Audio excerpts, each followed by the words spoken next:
Hello everybody, this is Loshon here again with another episode of The Modern Assassin. Today we are going to be running the Naifu Corridor mission in factions as an SOS Assassin. That's Signet of Spirits, for those of you who do not know. It's build meant for ritualists to solo high-level areas, but it works on Assassin and other classes as well. So I'll have a link to that in the build description.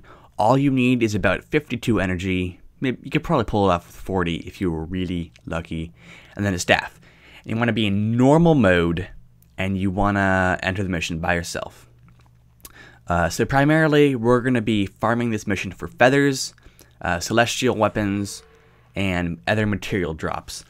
If you want to make money, this is not the way to do it unless you want to sell your feathers, which is a very good way to do it, because you can make about maybe 10k.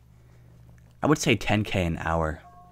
Once you get this run down, you can finish an entire run in an hour, and you'll on average get about a stack and a half per run of this map. You can't actually finish the mission with this build. I mean, you could if you were really lucky, but I don't suggest trying it. Anyways, so you want to zone in here, talk to Adept Nye, listen to him ramble, and then run through the portal. And it doesn't really matter which portal you choose. I do that portal because I do that portal. No particular reason. But you want to go 1, 2, 3, 4, 5. I didn't do it here, but I recommend casting number 2, Spirit of Vampirism, a little bit farther in front of your spirit group, because it'll tank, and it'll take up all the damage, because they're very resilient. You want to maintain Armor of Unfeeling. I didn't do it here, and my guys got shredded by the Sentinel Blade things, the Star Blades. It's an awesome name. And then you want to use your Transport Spirits to bring your spirits towards you, and always cast Painful Bond on your enemies. And this way you can just keep moving your spirits around, and they'll continue to do damage. So it's pretty easy. If you're going to be going up against melee or ranged opponents, definitely cast number 5, which is the blindness-inducing spirit. That helps a lot, because then they won't hit your spirits, and it's easy. So right here, you can tell I'm just hiding behind this wall. This map has a ton of little nooks and crannies that you can hide behind. I'm going really slow right here. Once you get this run down, you can cruise through it pretty fast. If you want to be super safe, use a longbow to pull the Avikara Star guys into your spirits. I didn't do it here because I don't think it's necessary. But if you've got not much health or not much armor, might as well try it.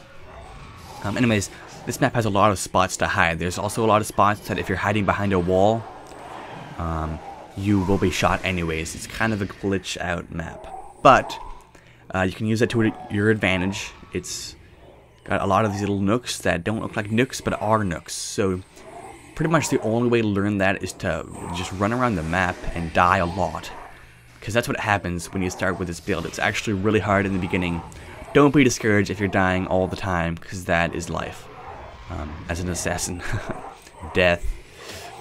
Oh god. So yeah, I'm not going to detail the little spots here in the video because there's so many of them, but there are a lot of little nice spots hang out in and not get hit by the Sentinels, which are definitely the most dangerous enemy to you. You want to use extra caution when dealing with the Sentinels. Their spawns are pretty random, but I think they're the most common enemy here, especially later on in the map, because they will be able to kill you very fast. And then after that, you want to make your spirits kill the blades second, because they rip up the spirits with their swords pretty fast. And then the starlights are kind of contextual how you want to kill them. If the spirits or the sentinels aren't giving you much trouble, you want to kill the starlights, because they're healers and they can do AoE damage to your spirits. But as a rule, kill the sentinels first, or they will kill you. You can see here, I haven't gotten any feather drops yet, but later on in this run, I continue to go on, and I make about 190 feathers total from this run, which isn't bad. It's not the best, I didn't do a complete run. I died about halfway through.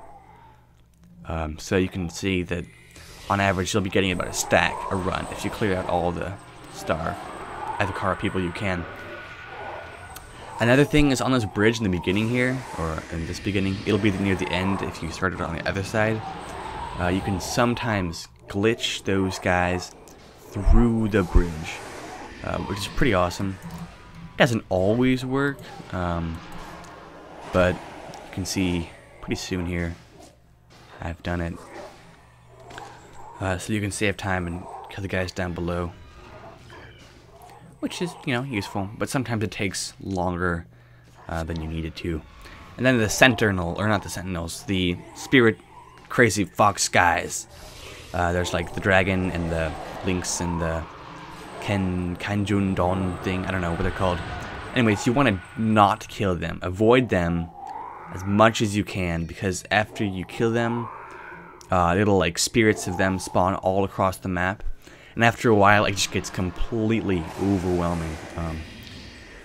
So I want to avoid the spirit dudes. Avoid your objective in this mission, so they will betray you.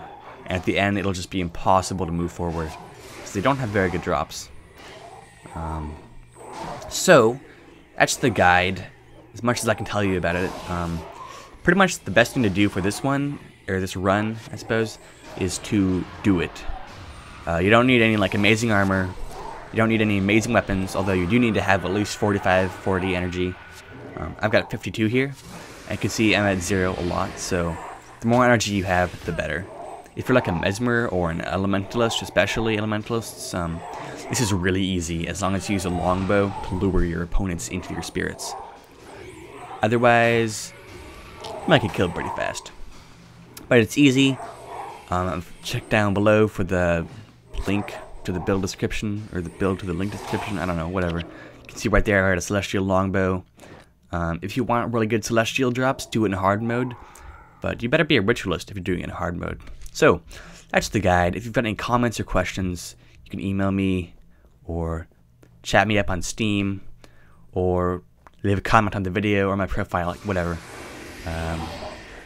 So I hope that helped. I'll be doing a guide on how to assemble an SOS for Assassin pretty soon. So stay tuned for that. Bye-bye.